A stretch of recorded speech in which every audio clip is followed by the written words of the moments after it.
يا ربي بالمصطفى بلغ مقاصدنا اسمح لنا ما مضى يا واسع الكرم يا ربي بالمصطفى بلغ مقاصدنا واسمح لنا ما مضى يا واسع الكرم يا أكرم الخلق ما لي من ألوذ به سواك عند حلول الحادث ذي الأمم وعلي ضيق رسول الله جاهك بي إذا الكريم تجلى باسم منتقم يا ربي بالمصطفى بلغ مقاصدنا واسمح لنا ما مضى يا واسع الكرم الحمد لله نحمده ونستعينه ونستغفره ونؤمن به ونتوكل عليه ونعوذ بالله من شرور أنفسنا ومن سيئات أعمالنا من يهده الله فلا مضل له ومن يضلله فلا هادي له ونشهد أن لا إله إلا الله ونشهد أن محمدا عبده ورسوله فقد قال سبحانه وتعالى في محكم تنزيل بعد أعوذ بالله من الشيطان الرجيم بسم الله الرحمن الرحيم يا أيها الذين آمنوا إذا نودي للصلاة من يوم الجمعة فاسعوا إلى ذكر الله وذروا البيع ذلكم خير لكم إن كنتم تعلمون وقال نبينا وحبيبنا وقدوتنا محمد صلى الله عليه وسلم اليد العليا خير من يد السفلى أو كما قال صلى الله عليه وسلم எல்லாம் வல்ல அல்லாஹ் ஜல்ல ஷானஹு வ தஆலா ஏறக்குறைய 16 ஆண்டுகள் தனது வாழ்வு முழுவதையுமே நமது கண்மணி நாயகம் ரசூலுல்லாஹி ஸல்லல்லாஹு அலைஹி வஸல்லம் அவர்களுடைய ஹதீஸி திருமணிகளை ஒன்று சேர்ப்பதில் செலவிட்டு அஸ்ஸஹுல் குதுப் பஅத கிதாபில்லாஹ் அல்லாஹ்வுடைய வேதமாம் குர்ஆனுக்கு பின்பு மிகுந்த சந்தேகத்திற்கு இடமில்லாத ஒரு கிதாபாக அனைத்து உலமாக்களிடம் ஒப்புக்கொள்ளப்பட்ட விலை மதிக்க முடியாத ஒரு பொற்கிஷத்தை தந்த நமது இமாம் புகாரி ரதியல்லாஹு தஆலா அன்ஹு அவர்களுடைய பரக்கத்தை ஆசித்தவனாகவும் எம்பெருமானார் ஸல்லல்லாஹு அலைஹி வஸல்லம் அவர்கள் இந்த உலகத்தில் காட்டித் தந்த வழிமுறைகளை தனது ஆன்மீக சிந்தனைகளால் இவ்வுலகம் முழுக்க இருக்கின்ற மக்களுக்கு மத்தியில் ஆன்மீகத்தை வளர்த்தெடுத்த வலிமார்கள் நாதாக்கள் அனைவருடைய துஆவை ஆசித்தவனாய் குறிப்பாக நமது ஊரில் இருக்கின்ற அனைத்து வலிமார்களுடைய துஆவை ஆசித்தவனாக இன்றைய பயானுக்கு நாம் இன்ஷா அல்லாஹ் செல்லலாம். பேரன்பிற்குரியவர்களே, அறிஞர்கள் கல்வியாளர்கள் தன்னுடைய கல்வியை மேம்படுத்திக் கொள்வதற்காக ஆய்வுகளையும் ஆராய்ச்சிகளையும் மேற்கொள்வார்கள். பல புத்தகங்களை படித்து தனது ஆய்வை மேம்படுத்திக் கொள்வார்கள், தனது கல்வியை உயர்த்தி கொள்வார்கள், கல்வியில் மேம்பட்டவர்களாக வருவார்கள். ஆனால் சாமானியர்களுக்கும் பொதுமக்களுக்கும் அது சாத்தியமில்லை. ஏனென்றால் அப்படியே சாத்தியம் என்று சொன்னாலும் அவர்கள் அனைத்து கிதாபுகளையும் படிப்பதற்குண்டான ஒரு நிலை அவர்களுக்கு இருக்காது. ஆனால் இல்ம் என்று சொல்லப்படக்கூடிய இந்த ஞானம் அறிஞர்கள் அறியாதவர்கள் என்று எல்லா தரப்பு மக்களுக்கும் சென்று சேர வேண்டியது.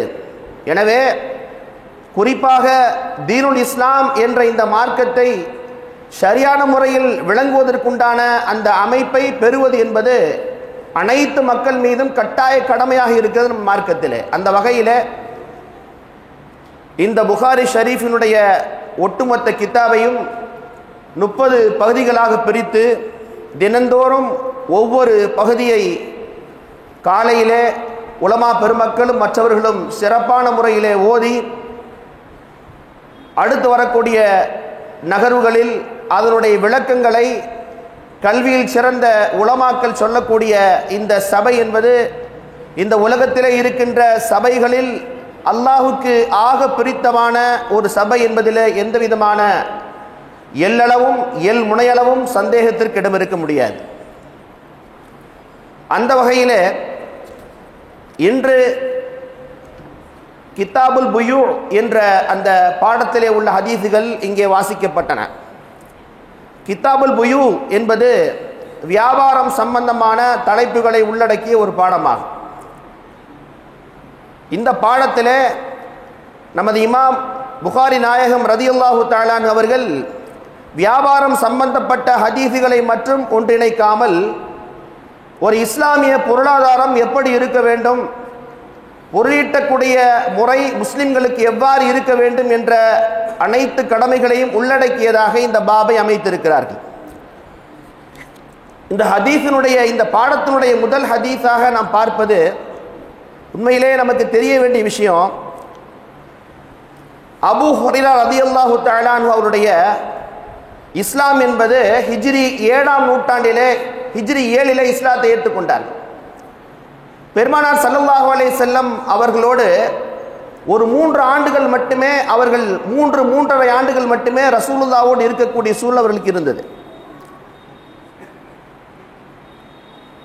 அப்துல் ஷம்ஸ் என்ற பெயரை கொண்டு யமன் தேசத்திலிருந்து வந்த அபூ ஹுரைரா ரலியல்லாஹு தஆலா அன்ஹு அவர்கள் பெருமானாருடைய கரம் பற்றி இஸ்லாத்தை ஏற்றுக்கொண்டதற்கு பின்பு பெருமானாரால் அப்துர் ரஹ்மான் என்ற பெயர் சூட்டி நல்லழைக்கப்பட்டார்கள். பூனைகள் மீது அவர்கள் கொண்ட பாசத்தின் காரணத்தினால் பெருமானார் அவருக்கு அபூ ஹுரைரா பூனைகளின் தந்தை என்ற பெயரையும் இட்டார்கள். அந்த பெயரே பெருமானார் இட்ட பெயர் என்பதால் தனக்கு அப்துர் ரஹ்மான் என்று தன்னை கூப்பிடுவதை விட அபூ ஹுரைரா என்ற பெயரில் தான் அழைக்கப்படுவதை விரும்பினார்கள். அந்த அபூ ஹுரைரா ரலியல்லாஹு தஆலா அவர்கள் ஏறக்குறைய 5377 நபிமொழிகளை ஹதீதுகளை இந்த இஸ்லாம் கூறும் நல்லுலகத்திற்கு சமர்ப்பித்துள்ளார்கள். எல்லாருக்கும் ஒரு சந்தேகம் ஏற்பட்டது. அபூ ஹுரைரா ரலியல்லாஹு தஆலா அவர்கள் 3.5 ஆண்டுகள் மட்டுமே பெருமானாரோடு தோழமை கொண்டவர். அவர் எப்படி இவ்வளவு ஹதீதுகளை அறிவிக்க முடியும்? ரசூலுல்லாஹ்வோடு ஆரம்ப காலம் தொட்டே பயணித்தவர்கள் சொல்ல முடியாத ஹதீதுகளை எல்லாம் இவர் எப்படி சொல்லுகிறார் என்று எல்லாருக்கும் ஒரு சந்தேகம் ஏற்பட்டது. இந்த சந்தேகத்திற்கு தன்னிலை விளக்கமாக அபூ ஹுரைரா ரலியல்லாஹு தஆலா அவர்கள் கூறக்கூடிய அந்த விளக்கத்தை தான் இந்த கித்தாபுல் புயூ என்ற பாடத்தினுடைய முதல் ஹதீஸாக பதிவு செய்யப்பட்டு இருக்கிறது. அவங்க சொல்றாங்க, குன்து இம்ரான் மிஸ்கீனா, நான் ஒரு ஏழை மனிதனாக இருந்தேன். என்கிட்ட ஒண்ணுமே கிடையாது கையில. ரசூலுல்லாஹை சந்திக்க வருகின்ற சமயத்தில் எனக்கு எதுவுமே கிடையாது என் கையில. எனக்கு குழந்தைகள் அல்ல, மனைவிகள் அல்ல, யாருமே கிடையாது. நான் ரசூலுல்லாஹ்வுடைய வாயிலிருந்து எப்பொழுது வார்த்தைகள் விழாதா என்று எதிர்பார்த்து கொண்டே இருப்பேன். நபி ஸல்லல்லாஹு அலைஹி வஸல்லம் அவர்கள் ஒரு வார்த்தையை சொல்லிவிட்டால் அது எனக்கு கிடைத்த மிகப்பெரிய பொக்கிஷமாக கருதி அதை உள்ளத்திலே நான் மனனமிட்டுக் கொள்வேன். அழகாக சொன்னார்கள். வார்த்தைகளில் கண்ணியத்தை கடைபிடித்தார்கள். முஹாஜிரீன்களும் அருமையான தோழர்கள் முஹாஜிரீன்களும் அன்சாரி தோழர்களும் கடை வீதிகளிலே தனது வியாபார சம்பந்தப்பட்ட பொருளாதார நடவடிக்கையில் ஈடுபடும் பொழுது நான் ரசூலுல்லாஹ்வோடு இருந்தேன். அவர்கள் மறந்ததையெல்லாம் நான் நினைவில் கொண்டிருந்தேன் என்று தன்னுடைய தன்னிலை விளக்கத்தை இங்கே சொல்றாங்க. அவருடைய வாழ்க்கையிலே பார்க்கிறோம், பசி பட்டினியின் காரணத்தினால் சில வேளை ரசூலுல்லாஹ்வுடைய அந்த தொழக்கூடிய அந்த மெம்பருக்கும் ரசூலுல்லாஹ்வுடைய ரவுலாவிற்கு மத்தியிலே மயங்கி கிடைப்பார்கள். மயங்கி கிடக்கக்கூடிய அவர்களை சில பேர் நினைச்சுக்குவாங்க ஒரு பைத்தியக்காரர் படுத்து கிடக்கிறார் நினைச்சிட்டு போயிடுவாங்க. சில பேர் நினைச்சுக்கிறாங்க, பசியின் காரணத்தினால் கை கால்கள் இழுத்து கொண்டு கிடக்கின்ற அவரை வலிப்பு நோய் பிடித்தவர் என்று நினைத்துக் கொள்வாங்க சில பேர். அதனால் அந்த காலத்தினுடைய ட்ரீட்மெண்ட் என்னன்னு சொன்னா, வலிப்பு நோய் வந்தவரை கழுத்திலே மிதித்து செல்வதுதான் அந்த காலத்தினுடைய ட்ரீட்மெண்ட்டாக இருக்கு. சொல்றாங்க, எனக்கு வலிப்பு நோய் வந்துவிட்டது என்று அவர்கள் தவறாக என்பார்கள். உண்மையிலே எனக்கு வந்தது பசி. நான் எங்கும் செல்லாமல் எனது வாழ்க்கை முழுக்க ரசூலுல்லாஹ்வோடு இணைந்து அர்ப்பணித்து பணித்தவன் நான். எனக்கு மிகப்பெரிய கவலை என்னவென்று சொன்னால், நான் முன்கூட்டியே இஸ்லாத்தை ஏற்றிருந்தால், நான் முன்கூட்டியே இஸ்லாத்திலே இணைந்திருந்தால் எனது வாழ்க்கையிலே இன்னும் எக்கச்சக்கமான அதிதிகளை மனப்பாட்டம் விட்டிருப்பேனே என்று அவர்கள் சொல்வார்கள். அவர்கள் சொல்றாங்க, நான் இப்போது உங்களிடத்திலே கொடுத்திருப்பது ரசூலுல்லாஹ்விடமிருந்து நான் பெற்ற ஒரு மூட்டை தான் கொடுத்திருக்கிறேன். இன்னும் 2 மூட்டைகள் என்னிடத்தில் இருக்குதுன்னு சொல்றாங்க. அவர்கள் லட்சக்கணக்கான அதிதிகளை மனமிட்டு இருக்கக்கூடும். நமக்கு கிடைத்திருப்பது தான் 5374 இருக்கும். அவர்கள் சொல்றார்கள், நான் ரசூலுல்லாஹ்விடமிருந்து கேட்ட அனைத்து செய்திகளையும் உங்களுக்கு மத்தியில் நான் சொல்வதாக இருந்தால் மக்கள் என் குரவலையை பிடித்து விடுவார்கள். அந்த அளவுக்கு இந்த உலக நாள் இறுதி வரை என்ன நடக்கும் என்பதையெல்லாம் கண்மணி ரசூலுல்லாஹி ஸல்லல்லாஹு அலைஹி வஸல்லம் அவர்கள் எனக்கு சொல்லிக் கொடுத்தார்கள் என்று சொல்லக்கூடிய அந்த அபூ ஹுரைரா ரலியல்லாஹு தன்னுடைய தன்னிலை விளக்கத்தோடு இந்த பாடம் துவங்குகிறது. அதற்கு அடுத்த ஹதீஸாக நாம் பார்க்கக்கூடிய ஹதீஸு நமக்கெல்லாம் படிப்பினை. அல்லாஹு தஆலா ஒரு மனிதருக்கு பரக்கத்தை தர வேண்டும் நினைத்து விட்டால், நம் உழைப்பை கடந்த, நமது முயற்சியை கடந்த பரக்கத்துடைய வாசலை அல்லாஹு தஆலா கொட்டி கொடுத்து விடுவார். அதில் எந்த விதமான சந்தேகமே இல்லை. அப்துர் ரஹ்மான் இப்னு அவுஃப் ரலியல்லாஹு தஆலா அவர்கள் மக்காவிலே பெரிய செல்வந்தர். ஆனால் பெருமானாரோடு கொண்ட தோழமையின் காரணத்தினால் இஸ்லாத்தை பாதுகாப்பதற்காக தன்னுடைய அனைத்து சொத்துக்களையும் தனது அனைத்து வீடுகளையும் உறவுகளையும் விட்டுவிட்டு முஹாஜிரீங்களாக மதீனாவுக்கு பயணித்து வந்த சஹாபிதான் அப்துர் ரஹ்மான் இப்னு அவுஃப் ரலியல்லாஹு தஆலா அவர்கள். அவர்களோடு நபி ஸல்லல்லாஹு அலைஹி வஸல்லம் அவர்கள் சஅத் இப்னு ரபீ என்ற ஒரு சஹாபியை தோழமையாக ஒன்றாக ஆக்கி வைத்தார். 2 பேரும் ஒன்றாக ஆஹா என்று சொல்வார்கள், சகோதரர்கள் ஆக்கி வைத்தார்கள். அந்த தோழர் சொல்கிறாங்க, நான் இன்னி அக்ஸருல் அன்சாரி மாலன், நான் அன்சாரிகளிலே நிறைய பொருளை கொண்டவனாக நான் இருக்கிறேன். அவருடைய பெருந்தன்மையை பாருங்க. உங்களுக்கு எவ்வளவு பொருளாதாரம் வேண்டும் என்று என்கிட்ட கேளுங்க, நீங்கள் கேட்கின்ற, நீங்கள் எதிர்பார்க்கின்ற பொருளாதாரத்தை நான் உங்களுக்கு தருவதற்கு தயாராக இருக்கிறேன் என்று சொல்றாங்க. என்னுடைய மனைவிகளில் எந்த மனைவி உங்களுக்கு வேண்டும் என்று சொல்லுங்கள், நான் அவளை தலாக்கு செய்து கொடுக்கிறேன். அவள் ஹலாலான பின்பு நீங்கள் திருமணம் செய்து கொண்டு வாழுங்கள் என்று தனது பெருந்தன்மையை தன்னுடைய பெருந்தன்மையை சொல்றாங்க. ஆனா அதைவிட பெருந்தன்மை மிக்கவர்கள் அப்துர் ரஹ்மான் அவுஃப் ரலியல்லாஹு தஆலா அவர்கள். அவங்க சொன்னாங்க, சகோதரரே, நீங்கள் அல்லாஹு தஆலா உங்களுடைய பொருட்களில் பரக்கத்து செய்யட்டும், அல்லாஹு தஆலா உங்களுடைய குழந்தை செல்வத்தில் பரக்கத்து செய்யட்டும், அல்லாஹ் உங்களுடைய செல்வங்களில் பரக்கத்து செய்யட்டும். எனக்கு இவையெல்லாம் வேண்டாம், எனக்கு கடை வீதி எங்கே இருக்கிறது என்று காட்டிக் கொடுங்கள், நான் அங்கே சென்று சம்பாதித்துக் கொள்கிறேன் என்று சொன்னார்கள். அவ்வாறுதான் கடை வீதிக்கு சென்ற அப்துர் ரஹ்மான் அவுஃப் ரலியல்லாஹு தஆலா அவர்கள் தொட்டதெல்லாம் தங்கமாக மாறி போனது அவருடைய கைகளிலே.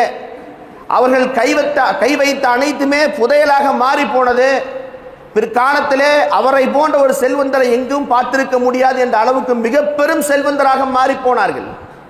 சொல்லப்படுகிறது, அல்லாஹ்வுடைய பாதையிலே ஏறக்குறைய 40,000 தங்க காசுகளை அவர்கள் செலவு செய்தார்கள். அல்லாஹ்வுடைய பாதையிலே செல்லக்கூடிய மக்களுக்காக 500 குதிரைகள் கொண்ட அந்த பொருட்சாமான்களை அனுப்பி வைத்தார்கள். இன்னும் சொல்லப்படுகிறது, பெருமானார் ஸல்லல்லாஹு அலைஹி வஸல்லம் அவருடைய மனைவி நம்முடைய தாயார் ஆயிஷா ரலியல்லாஹு தஆலா சொல்வார்களாம், அப்துர் ரஹ்மான் அவுஃப் ரலியல்லாஹு தஆலாவுடைய அந்த ஒட்டகைகள் மதீனாவிற்குள்ளே வலம் வந்தால் மதீனாவே கிடுகிடுத்து போகுமாம். அந்த அளவுக்கு அவருடைய செல்வங்கள் மிக அதிகமாக இருந்தது. எனவேதான் மதீனாவுக்கு ரசூலுல்லாஹ்வுடைய அன்பை நாடி இஸ்லாத்தை பாதுகாப்பதற்காக, முஃமினாக முஸ்லிமாக வாழ்வதற்காக அனைத்தையும் இழந்துவிட்டு வந்த ஒரு மனிதனுடைய வாழ்க்கை ஏற்பட்ட பரக்காத்துகள் தான் இவைகள்.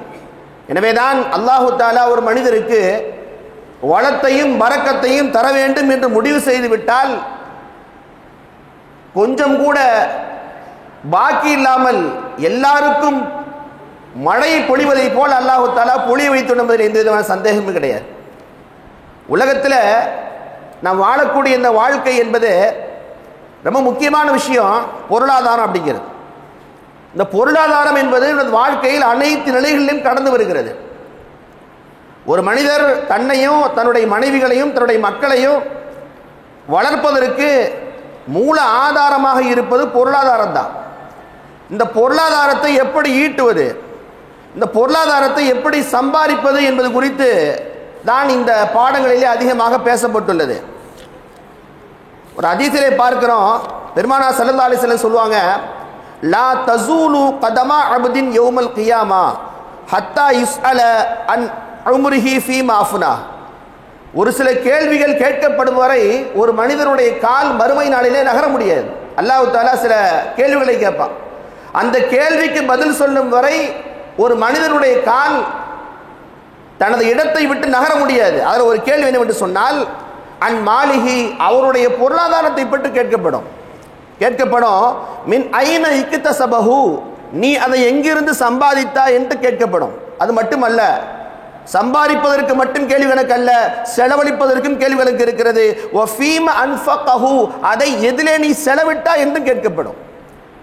சம்பாதிப்பது என்பது எப்படி வேண்டாலும் சம்பாதிக்கலாம், எனக்கு பணம் வந்தால் போதும் என்று வாழக்கூடிய இந்த காலகட்டத்திலே இந்த நபிமொழிகள் நம்மை நேரான வழியிலே பயணிக்க வைப்பதற்குண்டான முக்கியமான காரணிகளாக விளங்கும். சம்பாதிப்பு என்பது இப்படித்தான் சம்பாதிக்க வேண்டும், அதை இப்படித்தான் செலவிட வேண்டும் என்று இஸ்லாம் சொல்லித்தரக்கூடிய அருமையான நடைமுறைகள் உள்ளன. அந்த அருமையான நடைமுறைகளை பின்பற்றித்தான் நாம் சம்பாதிக்க வேண்டிய கடமையும் பொறுப்பும் இருக்கிறது. எப்படி வேண்டாலும் சம்பாதிக்கலாம் என்று சொல்வது இஸ்லாமிய நடைமுறையாக இருக்க முடியாது. ஹராம் என்பது நம்முடைய சம்பாத்தியத்திலே கொஞ்சம் கூட கலக்காததாக இருக்கணும். பெருமானார் ஸல்லல்லாஹு அலைஹி வஸல்லம் சொன்னாங்க, அல்லாஹ் தஆலா திருமறையிலே சொல்லி காண்பிக்கின்றான், யா அய்யுஹல்லதீன ஆமனு குலூ மின் தொய்யிபாத்தி மா ரஸக்னாகும், உங்களுக்கு வழங்கப்பட்ட தூய்மையான பொருட்களை நீங்கள் சாப்பிடுங்கள். வஷ்குரு லில்லாஹ், அல்லாஹ்வுக்கு நன்றி செலுத்துங்கள். தூய்மையான பொருட்கள் என்று சொன்னால் ஹலாலான பொருட்களை நீங்கள் சாப்பிடுங்கள். இன் குன்தும் ஈயாஹு தஅபுதூன், நீங்கள் அல்லாஹ்வை வணங்கக்கூடிய மனிதராக இருந்தால், அல்லாஹ் ஒருவனை மட்டுமே நீங்கள் வணங்கக்கூடியவராக இருந்தால், நீங்கள் செய்ய வேண்டிய வேலை தூய்மையான பொருட்களை சாப்பிடுவது. ஹலாலான உணவை உண்பது என்பது உங்களுடைய கட்டாய கடமை என்று சொல்கிறான் அல்லாஹ்.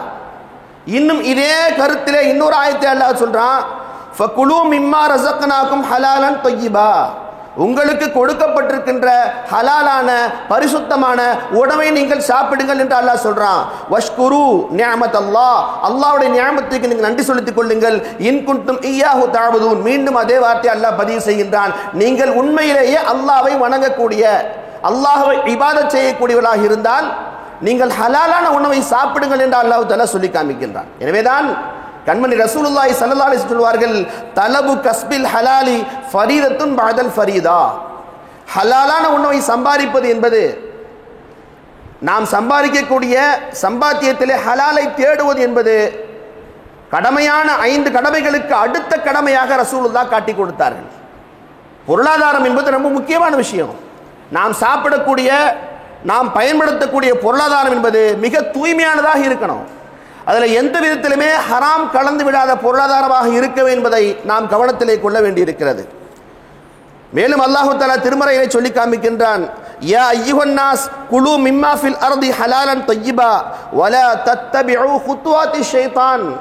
நாம் கவனமாக இருக்க வேண்டிய இடம், நீங்கள் பொருளாதாரத்தை தேடும் பொழுது ஷைத்தான் உங்களை தடுமாற செய்து விடுவான், ஷைத்தான் உங்களை வழிமாற செய்து விடுவான், அவனுடைய அடிச்சுவடுகளை நீங்கள் ஒருபோதும் பின்பற்றி விடாதீர்கள் என்று அல்லாஹ் தஆலா எச்சரிக்கை செய்கிறான்.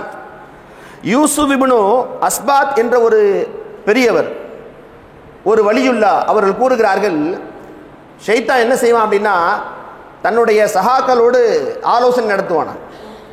அப்போ சொல்லப்படுமா, குறிப்பிட்ட ஒருவர் பெரிய இபாதத்துக்காரராக இருக்கிறார், அவரை எங்களால் எதுவுமே செய்ய முடியல, எப்பொழுதும் தொழுகிறார், வணங்குகிறார், எல்லா நடவடிக்கையிலையுமே இஸ்லாமிய முறையை பேணுகிறார் என்று சொல்லும் பொழுது ஷைத்தான் கேட்பானா, அவருடைய உணவு எப்படி இருக்கிறது, அவர் சாப்பிட்ற சாப்பாடு எப்படி இருக்குன்னு பாருங்க என்று சொல்லும் பொழுது அப்போது சொல்லப்படுமா, அவர் சாப்பிட்ற சாப்பாட்டில் கொஞ்சம் ஹராம் கலந்திருக்கிறது என்று சொல்லப்படும் பொழுது அப்போ ஷைத்தான் சொல்வானாம், தஉஹு, அவரை நீங்கள் விட்டு விடுங்கள், அவரை நீங்கள் கண்டுகொள்ள வேணாம், அவரை பற்றி நீங்கள் கவலைப்பட வேண்டாம், அவர் இபாதத் செய்கிறார் என்று நீங்கள் வருத்தப்பட வேண்டாம். ஏனென்றால் அவர் கஷ்டப்பட்டு இபாதத் செய்கிறாரு, முயற்சி பண்ணார் என்று நீங்கள் கவலைப்பட வேண்டாம். ஏனென்றால் ஃபகத் கஃபாக்கு நஃப்ஸுஹு, அவருடைய இபாதத்தை அவரே அடித்துக் கொள்வார். ஏனென்றால் அவர் சாப்பிடக்கூடிய சாப்பாடு ஹலாலான சாப்பாடு இல்லை, அவர் அருந்தக்கூடிய உணவு என்பது தவறான உணவாக இருக்கிறது. அப்படி இருக்கும்போது அவருடைய இபாதத்துகளுக்கு அல்லாஹ்விடத்தில் எந்த விதமான மதிப்பும் கிடைக்கப் போவதில்லை என்று ஷைத்தான் சொல்லிவிடுவானாம். இப்னு அப்பாஸ் ரலியல்லாஹு தஆலா அவர்கள் சொல்வார்கள், லா யக்பலுல்லாஹு ஸலாத இம்ரைன் ஃபீ ஜௌஃபிஹி ஹராமுன், யாருடைய வயிற்றிலே ஹராமான உணவு கலந்து விடுகிறதோ, வயிற்றுக்குள் ஹராமான உணவு போய்விட்டால் அவருடைய தொழுகை ஏற்றுக்கொள்ளப்படாது என்று இப்னு அப்பாஸ் ரலியல்லாஹு தஆலா அவர்கள் சொல்லி காட்டுகிறார்கள். நம்முடைய சாப்பாடு, நம்முடைய உணவு, நாம் பயன்படுத்தக்கூடிய பொருட்கள் ஹலாலான பொருட்களாக இருக்க வேண்டும் என்று சொன்னால் நமது சம்பாத்தியமும் ஹலாலான சம்பாத்தியமாக இருக்க வேண்டும். கண்மணி ரசூலுல்லாஹி ஸல்லல்லாஹு அலைஹி வஸல்லம் அவர்கள் ஒரு குர்ஆன் ஆயத்தை ஓதி காட்டினார்கள். அந்த குர்ஆன் ஆயத்தில் யா அய்யுஹல்லதீன ஆமனு குலூ மின் தய்யிபாத், ஈமான் கொண்ட விசுவாசிகளே நீங்கள் பரிசுத்தமான பொருட்களை உண்ணுங்கள் என்று அல்லாஹ் சொல்லக்கூடிய அந்த ஆயத்தை ஓதி காட்டிவிட்டு பெருமானார் ஸல்லல்லாஹு அலைஹி வஸல்லம் அவர்கள் ஒரு மனிதரை நினைவு கூர்ந்தார்கள். ஒரு மனிதரை பற்றி சொன்னார்கள். அந்த மனிதர் எப்படி இருக்கிறார் தெரியுமா? அஷ்அஸ அக்பர, அவருடைய தலை புழுதி படர்ந்ததாக இருக்கிறது, அவர் பரட்டை தலையுடையவராக இருக்கிறார், முழுக்க முழுக்க அல்லாஹ் அல்லாஹ் என்று கதறிக்கொண்டே இருக்கிறார். அவர் தன்னை கேர் பண்ணல, தன்னுடைய உடையை பார்க்கவில்லை, தன்னுடைய அங்கத்தை அவர் சரி செய்யவில்லை, அவர் அல்லாஹ் அல்லாஹ் என்று கதறிக்கொண்டே இருக்கிறார். யமுத்து யதஹு இலஸ்ஸமா, தனது கரங்களை வானத்தை நோக்கி கையேந்தி கொண்டு அல்லாஹ் அல்லாஹ் என்று கதறிக்கொண்டே இருக்கிறார். ஆனால் அவருடைய துஆக்கள் ஒப்புக்கொள்ளப்படுவதில்லை. பெருமானார் சொன்னார்கள், யா ரப் யா ரப் என்று கதறுகிறார். மத்அமுஹு வ மஷ்ரபஹு ஹராமுன், அவர் உடுத்திய ஆடை ஹராமான ஆடையாக இருக்கிறது. வ மஷ்ரபஹு ஹராமுன், அவர் குடிக்கின்ற குடிபானங்கள் ஹராமாக இருக்கிறது, அவர் சாப்பிடக்கூடிய சாப்பாடுகள் ஹராமாக இருக்கிறது. பெருமானார் சொன்னார்கள், ஃபஅன்னா யுஸ்தஜாபு லிதாலிக, இப்படிப்பட்ட நிலையில் இருக்கக்கூடிய ஒருவருடைய துஆக்கள் எவ்வாறு ஒப்புக்கொள்ளப்படும்? பொருளாதாரம் சரியில்லை, சாப்பாடு சரியில்லை, உணவு தவறான உணவாக இருக்கிறது என்று சொன்னால் இந்த உணவுகளோடு வாழக்கூடிய ஒருவர், இந்த உணவுகளை சாப்பிடக்கூடிய ஒருவருடைய இபாதத் என்பது நிச்சயம் கேள்விக்குறிதான் என்பதில் எந்த விதமான சந்தேகமே இல்லை. அடுத்து இன்று ஓதப்பட்ட இந்த பாடத்தில் கண்டனத்திற்குரிய விஷயம் என்னவென்று சொன்னால் யாசகம் கேட்பது. அடுத்தவரிடத்திலே சென்று தன்னுடைய சுயமரியாதை இழந்து யாசகம் கேட்பது என்பது இஸ்லாமிய மார்க்கத்தை பொறுத்தவரை மிகப்பெரிய ஒரு கண்டனத்திற்குரிய விஷயமாக இருக்கிறது. பெருமானார் ஸல்லல்லாஹு அலைஹி வஸல்லம் அவர்கள் சொன்னார்கள், அன் தஅபுதல்லாஹ் வலா துஷ்ரிக் பிஹி ஷையா. ரசூல் ஸல்லல்லாஹு அலைஹி வஸல்லம் அவர்கள் பையத்து செஞ்சாங்க, நீங்கள் அல்லாஹ் ஒருவனை மட்டுமே வணங்க வேண்டும், அல்லாஹ்விற்கு இணை துணை கற்பிக்காதீர்கள். வஸ்ஸலாத்துல் ஹம்ஸ், ஐவேளை தொழுகையை துறந்துவார்கள் என்று சொல்லிக்கொண்டு சொன்னார்கள், லா தஸ்அலுன் நாஸ ஷைஆ, நீங்கள் ஒருபோதும் யாரிடத்திலே தேவையாக வேண்டாம் என்று பெருமானார் ஸல்லல்லாஹு அலைஹி வஸல்லம் சொல்லி காமிச்சார். யாரிடத்திலே நீங்கள் தேவையாகாதீர்கள், யாசகம் செய்யாதீர்கள், யாசகம் எடுக்காதீர்கள் என்று பெருமானார் ஸல்லல்லாஹு அலைஹி வஸல்லம் மிக அழகாக சொல்லி காண்பித்தார்கள். பெருமானார் ஸல்லல்லாஹு அலைஹி வஸல்லம் மேலும் சொன்னாங்க, மை யக்ஃபுலி அல்லா அஸ்அலன் நாஸ ஷைஆ, யார் என்னிடத்திலே பொறுப்பு கொடுப்பார்களோ, நான் மக்களிடத்திலே தேவையாக மாட்டேன், நான் சுயமரியாதை பாதுகாப்பேன் என்று யார் எனக்கு வாக்குறுதி கொடுப்பார்களோ, அக்ஃபுல் லஹுல் ஜன்னா அத்தகஃபல் லஹுல் ஜன்னா, அவருக்கு நான் சொர்க்கத்தை பொறுப்பேற்றுக் கொள்வேன் என்று பெருமானார் ஸல்லல்லாஹு அலைஹி வஸல்லம் சொன்னாங்க. நாம் அடுத்தவரிடத்திலே தேவையாகவில்லை என்று சொன்னால், சுயமரியாதையோடு நாம் வாழ்ந்தோம் என்று சொன்னால் நமக்கு சொர்க்கம் கிடைப்பதற்குண்டான வழிமுறையும் இருக்கிறது. அபூதர் ரதியல்லாஹு தஆலா அவர்கள் சொல்வார்கள், எனது கலீல் ஸல்லல்லாஹு அலைஹி வஸல்லம் அவர்கள் யாரிடத்திலும் தேவையாக கூடாது என்று என்னை சொன்னதால் நான் யாரிடத்திலும் தேவையாகவே கிடையாது என்று சொல்வார். அபூபக்கர் ரலியல்லாஹு தஆலா அவருடைய வாழ்க்கையிலே நாம் பார்க்கிறோம். சையதுனா அபூபக்கர் ரலியல்லாஹு தஆலா அவர்கள் வாகனத்தின் மீது சென்றாலும் கூட, தங்களுடைய சாட்டை கையிலிருந்து கீழே விழுந்தாலும் கூட அவர்கள் சொல்ல மாட்டார்கள், இதை எடுத்து தாருங்கள் என்று சொல்ல மாட்டார்கள்.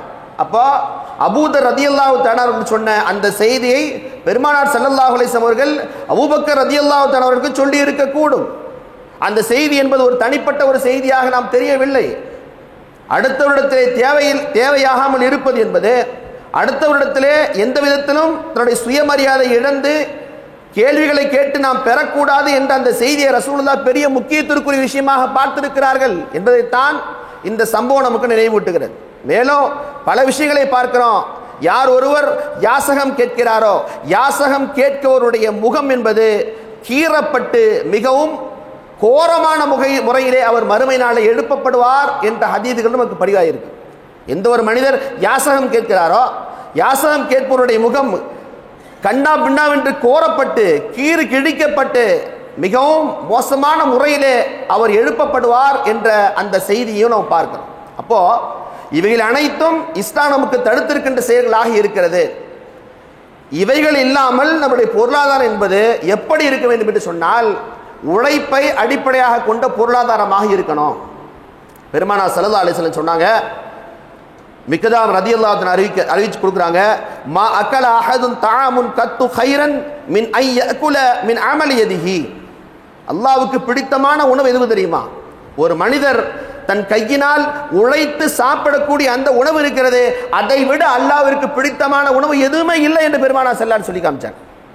ஒரு மனிதர் தன் கையினால் யாரிடமும் யாசகம் கேட்காம, ஹராமான முறையில் பொருளீட்டாமல் தனது கையினால் உழைத்து சாப்பிடக்கூடிய உணவை விட வேறு எந்த உணவும் அல்லாஹ்விடத்திலே சிறந்த உணவு இல்லை என்று பெருமானார் ஸல்லல்லாஹு அலைஹி வஸல்லம் சொல்லி காமிச்சாங்க. மேலும் சொன்னார்கள் பெருமானார் ஸல்லல்லாஹு அலைஹி வஸல்லம், லா யஹ்ததிப அஹதகும் ஜுஸ்மத்தன் அலா லஹ்ரிஹி. ஒருவர் தனது முதுகிலே